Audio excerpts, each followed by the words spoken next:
Hello everyone, Casey here, and welcome to my review for Halo 5 Guardians for the Xbox One. By now it should be no surprise that I am a huge Halo fan. I have fond memories of bringing home Halo Combat Evolved the day I bought the original Xbox, and I played endless hours of both the campaign and multiplayer. Ever since then, I was hooked. Halo 2 came out and I fell in even deeper love with the series, even with the now infamous ending. Halo 3 was a stunning leap into the next-gen world, and finally concluded the Master Chief's epic story arc. Ever since that moment though, I felt Halo lost something. I was never quite sure what it was.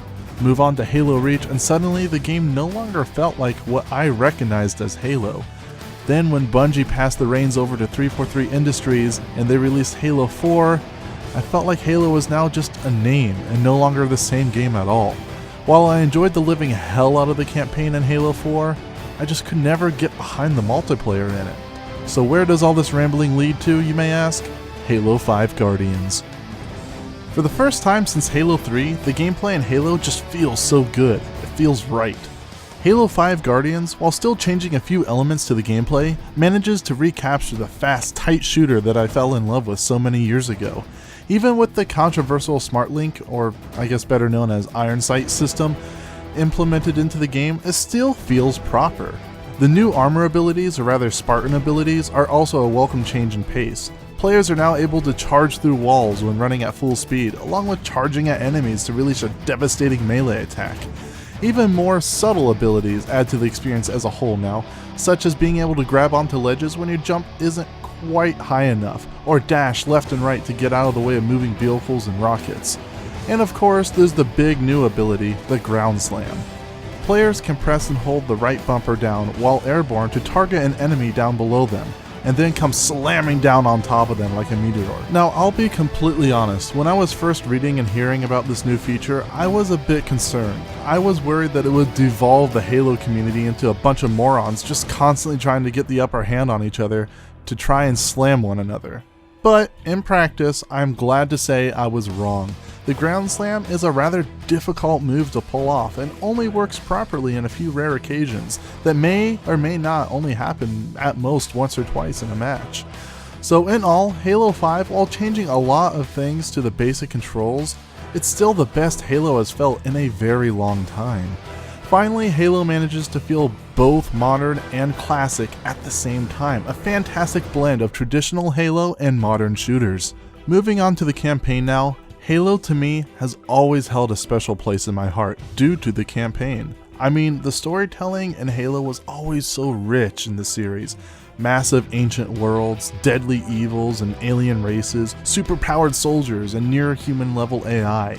The scope of the Halo universe is vast with nearly limitless potential. And it is because of my very love for the Halo universe and stories that it pains me to tell you guys that Halo 5 Guardians campaign is the worst in the franchise. Now obviously I can't go into a whole lot of detail because of spoilers, but what I can tell you is that the story that the advertising led you to believe was in Halo 5 is non-existent. I mean nearly none of it. Instead, what we get is a cliched, overly complicated, and needless story. What I say next may be considered a spoiler, so you may want to skip ahead just a little bit, but one of the biggest sins any storytelling can do, regardless of its source, whether it's video games, movies, books, or a TV show, is killing a character that everyone loves deeply, giving that character a beautiful and emotional send-off, and then bring that character back just shortly thereafter. It effectively kills any respect that I may have for the content.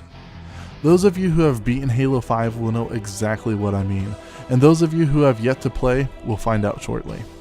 At this point, I also feel like I should mention that in Halo 5, you play as a newcomer, Spartan, Jameson, Locke. And every 4 or 5 missions, you get a little cool cameo from the Master Chief. Okay, so maybe that's a little bit over-exaggerating, but honestly, not by much. There are roughly 15 missions in Halo 5, of which only 3 do you get to play as the Master Chief. Now, I don't know about you guys, but when I play Halo, I kind of expect to play as the Master Chief. Or at least mostly as the Master Chief. I mean, even Halo 2 with the love or hate playable character Arbiter, you still got a decent amount of missions to play as the Chief. I'm honestly not sure what 343 Industries was thinking here on this. Did they really think that posing an entirely new character up against the Master Chief could win players over with that? Did you really think that if you gave us way more playable missions as Locke, that we would really somehow switch and decide, nah, Chief sucks, Locke is where it's at? No, I'm fairly certain not a single person is convinced that Locke is as cool as the Master Chief, much less really even likable. Now Casey, it can't all be bad, can it? I hear you guys asking. And no, it's not all bad. There are elements to Halo 5's campaign that are spectacular. Amazing set pieces, stunning visuals, a new approach to level design giving players multiple paths and routes to head into firefights and battles the way that they want. The cinematics are beautifully animated, even if they do often feel like they are cut off a little bit too short. Voice acting is top notch, as it always has been in Halo, and the environments are fully realized and painstakingly detailed. Halo 5's campaign has so much going for it, except for the one crucial and critical area that matters, at least in my opinion, the most. The story just falls flat. I honestly couldn't believe as I was beating through the game just how uninterested I was in the story being told. The direction they went was comically predictable, and for the most part, just not that good. Not to mention, even with the game having 15 missions, more than any other Halo title previously, I was still able to beat the game in just 7 hours on Heroic by myself. If I were to team up with a few of my friends like the game was designed and intended to be played, I could see myself beating through the game in just 3 or 4 hours, which I've seen others do. That's just pathetic. And honestly, this all just makes me nervous for the future of Halo's story. Now, what is Halo without its multiplayer? Am I right? Well, I'm happy to say that Halo 5's multiplayer is also the best it's been since Halo 3, even with the removal of split-screen multiplayer, which, I know, that sucks. Halo 5's multiplayer is top tier though. In Halo 5 there are 2 ways to play multiplayer. There's the classic Halo style arena, which is your basic variety of Slayer, Capture the Flag, and others. This time around though, rather than going with Halo 4's loadout system, they threw that all out the window and replaced it with the traditional power weapons spawning on the map. Only this time around, the game announces when and where the power weapons will spawn, making these super fun high conflict areas where the power weapons about to appear. Halo 5's big new game mode though is Warzone, a massive 12 vs 12 MOBA-inspired team objective game. Teams must capture and maintain certain points throughout these huge maps. If they control all the points in the given map, then they can attack the enemy team's power core and destroy it, thus winning the match. During the game, players can use the controversial wreck system, which I'll talk more about here in just a moment, to call in vehicles and power weapons to use, along with a few different power-ups such as super speed and overshields. Warzone is easily the most fun that I personally can have in Halo 5. The matches are a little bit longer than traditional matches, and the massive maps offer so many interesting situations that can arise. To top off all the carnage, there's also enemy AI that spawns in that players can kill to earn extra points. Warzone is unique in the fact that it doesn't resemble anything most people would think of or associate with Halo, yet feels like it should have been in the games all along. It breathes fresh and interesting life into the 15-year-old franchise and will offer countless hours of fun. Now, back to the wreck system. In Halo 5, players earn in-game currency to purchase wreck packs, which then unlocks new armor and cosmetics, along with cards that you can use to call in power weapons and vehicles in-game in Warzone. Sounds pretty cool, right? Well, except for the fact that players can also purchase these same wreck packs with real money, potentially adding a pay-to-win mechanic into the game. While I personally don't think it really unbalances the game at all, I do find it rather a poor decision to add microtransactions into a full-price AAA exclusive.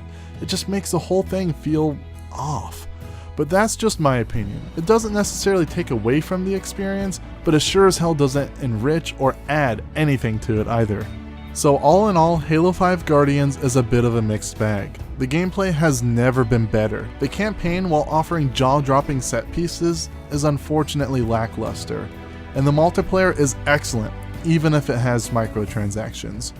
A game that should have blown me away at every turn as it used to in the past, now just feels like a solid, reliable game.